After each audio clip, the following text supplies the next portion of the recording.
Coming up in this edition of NewsOK TV, secrets revealed. One of Oklahoma City's most notable chefs gives us a glimpse at a trademark recipe and the sweet tastes of summer. We'll travel to Rush Springs to sample some watermelon. So there you have it, an appetizer, if you will, for the entire show.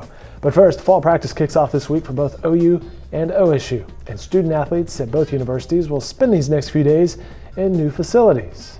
We begin in Norman, where the players are getting settled into the rooms at a new dorm. NewsOK's Damon Fontenot, along with Tanner Harriet, toured the new rooms and spoke with Athletics Director Joe Castiglione about how the apartments play into these schools' sports programs.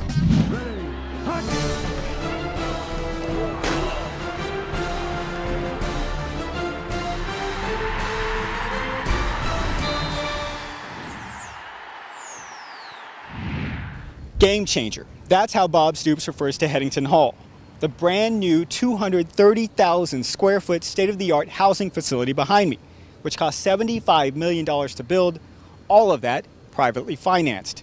And while most people will view this purely as an athletic dorm, 380 students will live here, but only 180 of those will be athletes.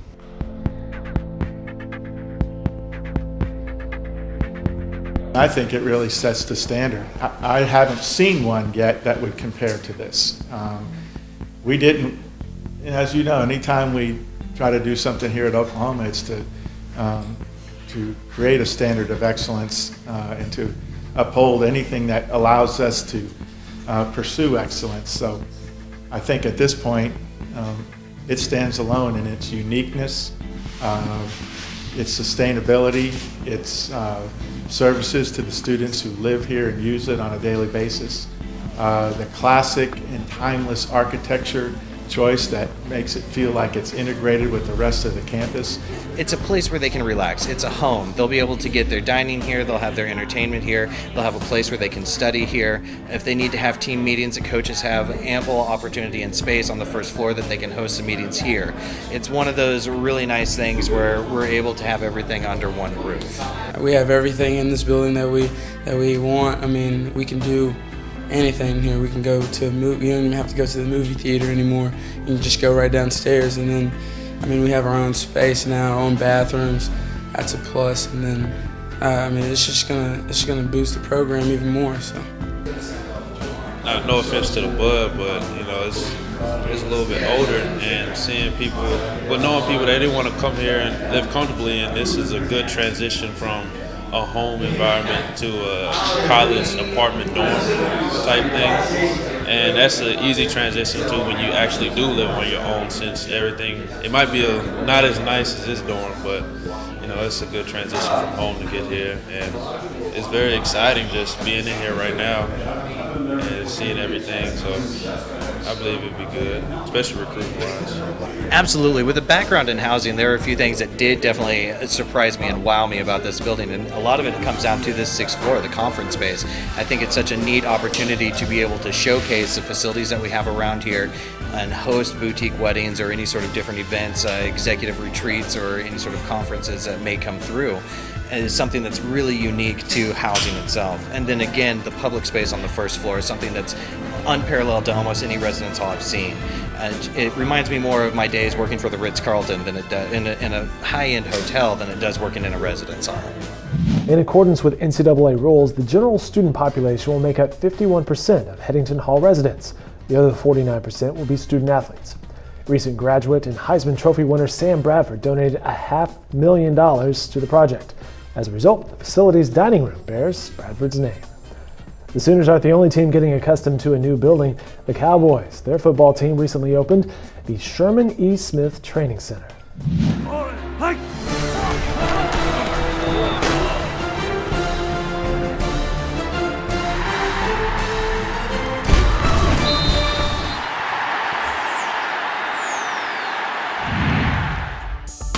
People will see this as a football facility. It will be used by everyone, but primarily it's about student-athlete welfare.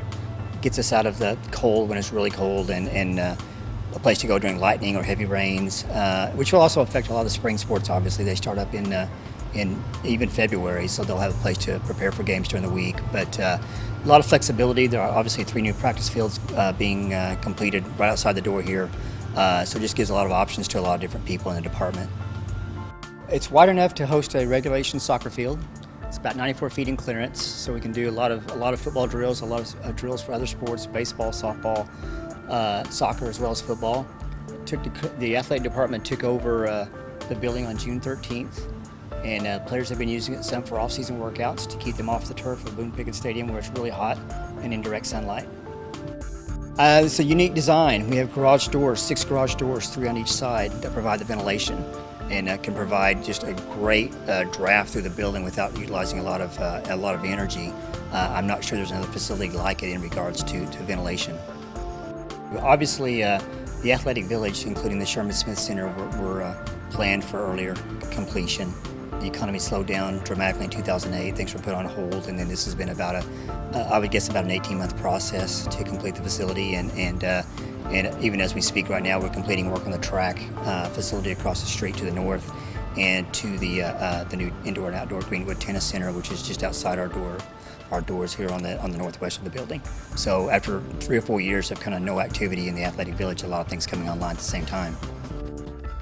About that name, the facility is named after Sherman Smith, a late friend of T. Boone Pickens and OSU Athletics Director Mike Holder. He donated $20 million for construction and maintenance of the structure. Well, there are lots of questions heading into the upcoming season, especially who will be the quarterback at the University of Oklahoma. Lots of talk about the new quarterbacking in the league, but you've reiterated consistently today, whoever quarterbacks you is going to have more around them than maybe you've had in the past when you've broken in a new quarterback.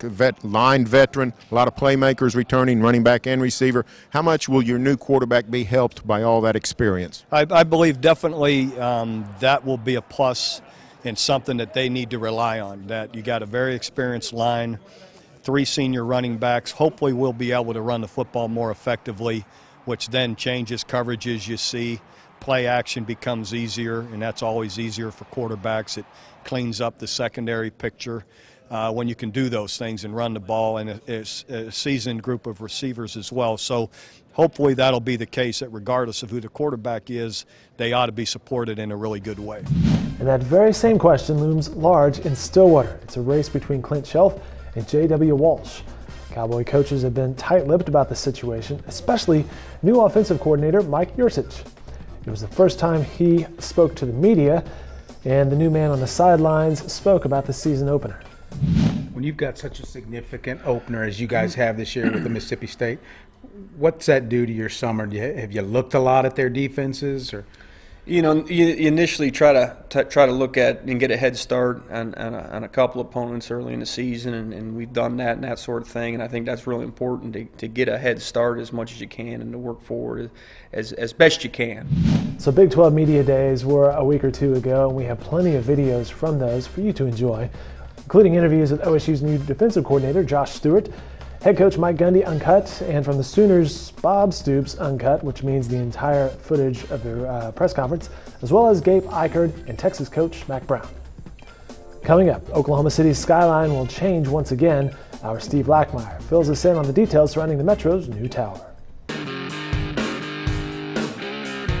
Everyone gets excited on game day. With the Oklahoman Full Access, you can get your sports news any way you like. The Oklahoman Full Access includes print, smartphones, tablets, print replica, and our digital archives, starting as low as $12 a month. And it's free to current print subscribers. Log on to oklahoman.com/subscribe to get started today. The Oklahoman Full Access.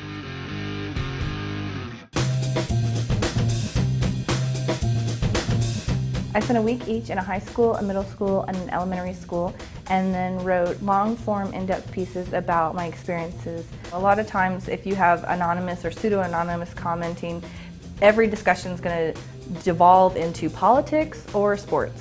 With Facebook commenting, the community kept the discussion to education, and the thoughts were so well thought through.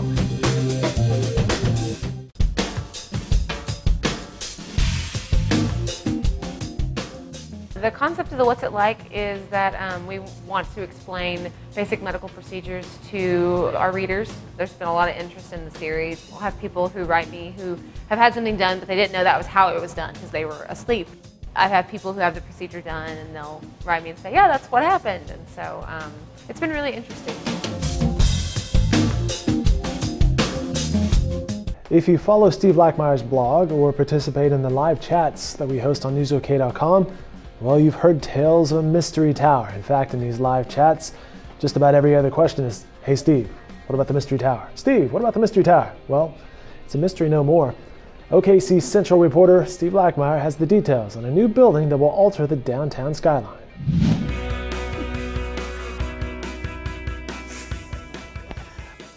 For months, we've been tracking development of what people commonly call a mystery tower, and that's because no one's known who the occupant would be or who was doing it or whether it was real. But for the past year and a half, I have had several sources giving me some information that yes, indeed, we're looking at a tower eventually being built on what is now the Stage Center site. We are now breaking the story on that. There is going to indeed be a tower. It will at least be 20 stories high. There is no tenant yet. It is going to include some Class A office space for lease. This is the first time we've seen a developer create Class A office space available to the overall market since Leadership Square opened 30 years ago. There will be an anchor tenant, but again, that lease has not been signed and that announcement has yet to be made. This development is going to be a big boost to a downtown that is already thriving. It will reconnect the Central Business District with Film Row. It is to the east of a new downtown elementary. That's John W. Rex Elementary. It is being built now. The walls are going up. And it is to the west of a revamped Myriad Gardens that is seeing a lot of usage every day now. It's a very popular park now. It is, of course, to the catty corner of Devon Energy Center. And there's also a lot of development still possible across the street where much of the block was bought up by Nick Preftigs. And we're seeing the old Black Hotel, also known as One North Hudson. All of the office tenants are being emptied out, and we're tracking what's happening with all that property as well. This tower will include retail and restaurants on the first floor. There will be a garage with it. It will be at least 20 stories high. I would imagine that we'll probably see it a little bit higher, maybe quite a bit higher when everything is said and done. I will remind people that when Devon Energy Center was first announced, they said it would be at least 34 stories high. It ended up being 50 stories high. We are probably looking at construction starting in 2015. The developer, Rainey Williams, said that he does not see this interfering with the Festival of the Arts in 2014, but did not have a good answer for 2015. That seems to be a reasonable time period. There will be some potential controversy with this project because it calls for the removal of Stage Center. Stage Center was designed by the late John Johansson. Johansson was from the Frank Lloyd Wright class of architects. He is from a very prominent group of architects from the mid to late 20th century. Stage Center is featured in architectural textbooks. It is the only building in Oklahoma City that's won international architecture awards. There was an effort by the preservation community and by local architects to try to find someone to rescue the property, to redevelop it. Those efforts did not pay off. And if you go to OKCCentral.com, that's Steve Blackmeyer's blog, one of his latest posts is about the downtown streetcar situation. Don Mecoy, the Oklahoman's business editor, was interviewed for a daily video. Our man Steve Blackmeyer is doing a story about a streetcar project downtown. It's a MAPS 3 project in Oklahoma City. There's several aspects of it that are currently being debated as they try to figure out exactly how they're going to do it and where it's going to run. There are 4 different routes that are being discussed, all which basically run from the Midtown area to the Bricktown area but get there in different ways. The actual streetcars that are going to be on the street has been up for debate. Larry Nichols, who's a very influential voice on downtown development, has said he doesn't like the kind of streetcars that they use in Portland and Seattle that reach up to electric lines to get their power from overhead lines. But some others have said that he's thinking of an old-fashioned kind of streetcar, that they're much less noisy and much less that they look better than they used to. There's even some debate about some of the streets that are going to be have to be renovated for the streetcars, because some of these same streets have recently been redone as part of Project 180. So there's concerns that, well, you just fixed this street, now you're going to tear it up again. But there's a good lively debate going on. None of these things has been decided for certain yet. They had a public event a week ago, and there's a lot of interest because I think they had over 100 questions that were submitted in writing for that, and obviously they weren't able to get to all of those. But there's a great deal of interest. Now in that blog, Lackmeyer lists the results of the survey, kind of broke it down as to people's opinions on where that should go. He also mentioned that Automobile Alley will most likely be part of whatever route is chosen, and as you know, that's the area just north of downtown leading up and down Broadway. You can learn more about the plans and the questions surrounding the system at okccentral.com. When we come back, it's time to chef it up. We're shooting more photos at each assignment, but we're putting those into separate galleries that can be added into the iPad and online editions so that the viewers can see a lot more photographs. We can tell a lot more of the story visually, give them more detailed shots, more overall shots, just a lot more variety that really enriches their experience.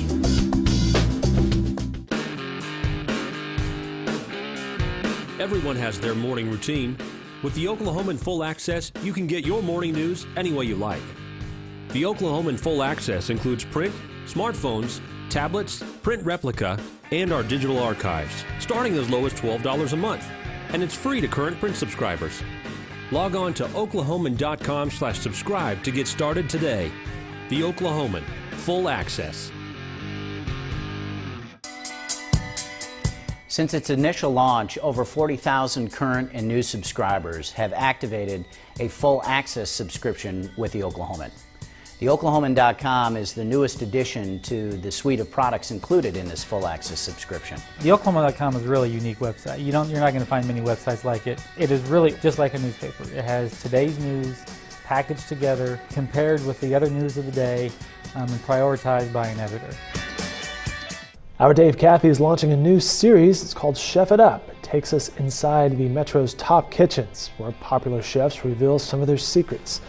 First on the menu, an important ingredient for any home or restaurant meal. Chef Kirk Fleischfresser gives us a tutorial. I'm Dave Cathy, the Food Dude, and today marks the beginning of a new series that's going to take us inside Oklahoma's top kitchens, where chefs from all around the state will teach us their secrets. We're going to start out with a really basic ingredient, important not only in the restaurant, but it could also be important to you. It's going to be stock. Kirk Fleischfresser is here to tell us all about it, and this is Chef It Up. All right, today I'm going to make some chicken stock, and while I'm making this chicken stock, I'm going to kind of show how it correlates to all stocks. There's some base stocks like the chicken stock and roasted chicken stock are base for most of our soups, and actually some of the chicken stock is a base for other sauces. So because it's neutral, we can use it as a component in another stock to give it more mouthfeel, or to enhance it or enhance the volume of the stocks. I've got 1 carrot per carcass, 1 celery stalk, and about double the amount of onions as I do, or the equal amount of onions as I do these vegetables. And I'm going to throw those in there, but I'm not going to saute the greens on the celery. We'll put those in at the last minute because they'll get bitter if we saute them. And I'm just going to take a little bit of the edge off this, create the sugars in there so that they're not too vegetal, because chicken stock doesn't take very long to cook. This will take from 30 to 45 minutes, and I'll show you the kind of the international test for all the stocks, lamb, pork, veal. I've also got an onion that I'm charring on top of the stove, like there, which it looks very burned, and it is very burnt. And what that's going to do is that's going to add some caramel color to our stock, and also it'll help clarify it so it's nice and clear.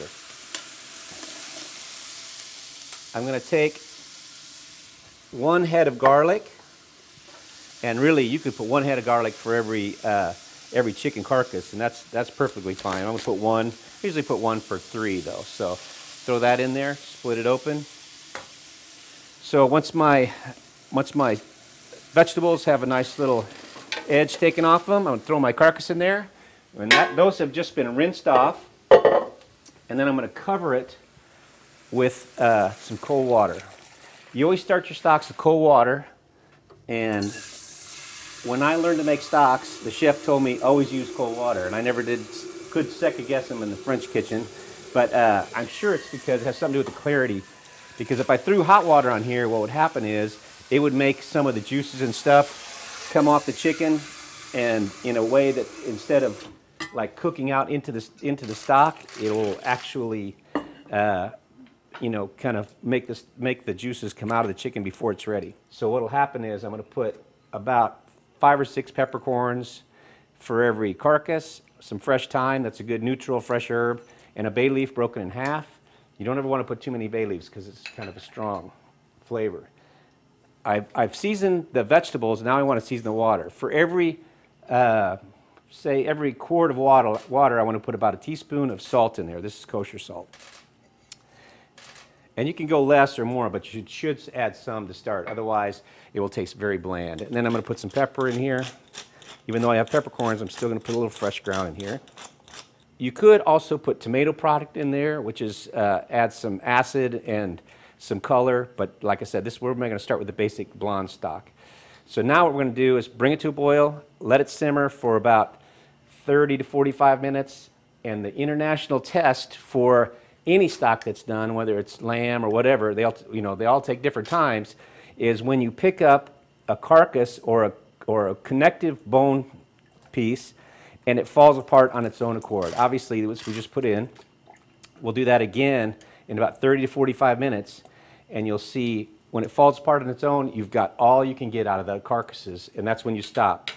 And a stock has kind of the quality goes like this. You start off, you have water. The flavor and all the collagen and proteins and stuff, they start to climb. And then if you cook it too long, what happens is it starts to decline. So then all of a sudden, all the great stuff that you wanted in this conditioned water we put in there is going out in the air. And then it's going to be very thin and liquid if you overcook it. So even though you think, oh, I'll leave it on forever and it tastes that much better, it actually doesn't work that way. Everything has a peak. And with chicken stock, it's 30 to 45 minutes. Lamb, hour and a half. Ducks, 2 hours. So that's kind of how the stock thing works. So we'll keep skimming this, and we'll check the bones in 30 to 45 minutes and see where we're at. All right, so we just watched 6 minutes or so of making chicken stock or various stock.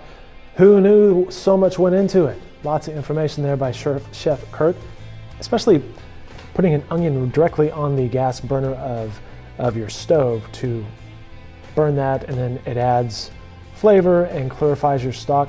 Who knew these things? Well, that's just an example of the things you can learn on NewsOK.com in this series called Chef It Up. Good job there by Dave Cathy. All right, coming up, Rush Spring Watermelon. It's a sign of summer, an annual rite, if you will. We'll get to the bottom of that coming up after the break. Since its initial launch, over 40,000 current and new subscribers have activated a full access subscription with The Oklahoman. TheOklahoman.com is the newest addition to the suite of products included in this full access subscription. TheOklahoman.com is a really unique website. You're not going to find many websites like it. It is really just like a newspaper. It has today's news packaged together, compared with the other news of the day, and prioritized by an editor. Since its initial launch, over 40,000 current and new subscribers have activated a full access subscription with The Oklahoman.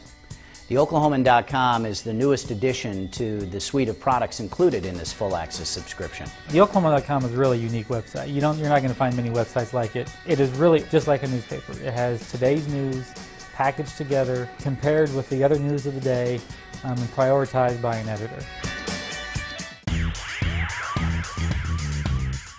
We've actually been using the QR codes for a couple of years now, starting off in some of our custom publications, but now we've really ratcheted up this year, using it in the daily newspaper, and it's definitely taken off. We use QR codes so that our readers don't have to get up from their newspaper to look at our multimedia, video, photo streams, lots of different multimedia that we have online.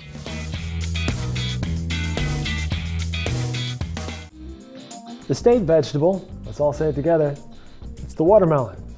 It's being harvested in Rush Springs just in time for the upcoming festival. Kyle Schwab and Jim Beckel headed southwest to see what kind of preparation goes into that famous event. Well, it's about 105. That is. Well, it takes about 90 days from the time you plant them, 85, 90 days from the time you plant them.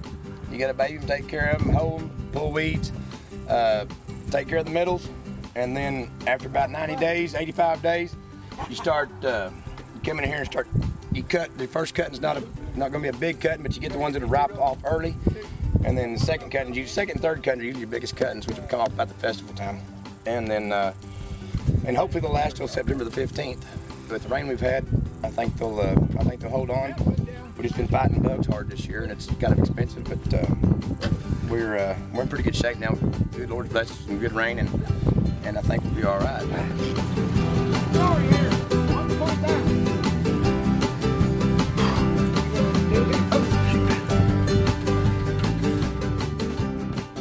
We probably harvest 20,000 pounds an acre, being the average. Some years it's better. The last couple of years with the drought, it's been pretty slow. I mean, maybe 10,000, 8,000 pounds an acre. But a normal year for us would be 25,000 pounds. So you're talking an average of 20-pound watermelons, 25,000 pounds. We don't know how many that'd be, but that's probably about right for this area. We pick our watermelons by the pearl and by the belly. The watermelon, it will generally turn white. When you thump it, you get kind of a dead sound to it. That means that watermelon's done all it's going to do. I mean, all the sugar that it can have in it, and as best, large as it's going to grow, that's when it's ready to pick up. Residents say Rush Springs is a good place to grow watermelons because of its sandy soil. Produce can find a way to flourish even in the driest of summers, which we haven't actually had the driest of summers this summer. All right, looking for something to do a little closer to home, the Oklahoma City Zoo just opened a new hands-on exhibit that's pretty popular with the young visitors. We have 27 cow-nose rays and then 7 white-spotted bamboo sharks and 1 brown-banded bamboo shark. You can add Stingray Bay to your list of adventures this weekend. The Oklahoma City Zoo's new exhibit allows visitors to touch and feed the stingrays. The guests can come in and touch the animals and then at certain times can also feed animals. Did you get to touch a stingray? Yes. What did it feel like? Gooey. While most of the zoo's attractions are hands-off, this one offers something a little different. Stingray Bay is open Sunday through Friday, 10 a.m. to 4 p.m. and 10 a.m. to 7 p.m. on Saturdays through September 7th. Cost, $3 a person to enter, an additional $2 per cup of food. You can find that new exhibit close to the Aquatics building. Also new this year at the Oklahoma City Zoo is the Explore a Seashore Touch Pool, where visitors can touch horseshoe crabs, starfish, and a variety of snails. And who wouldn't want to do that, right? I've actually touched a stingray before. The Tampa, they used to be the Devil Rays, now they're just the Tampa Rays. The baseball team out in Tampa, they actually have a stingray tank in left field, which is part of their attraction there, and I've actually petted one there. But not at the Oklahoma City Zoo there, so something on my bucket list for this summer. That's all the time we have for this edition of NewsOK TV. You can find all these videos and plenty more online at NewsOK.com.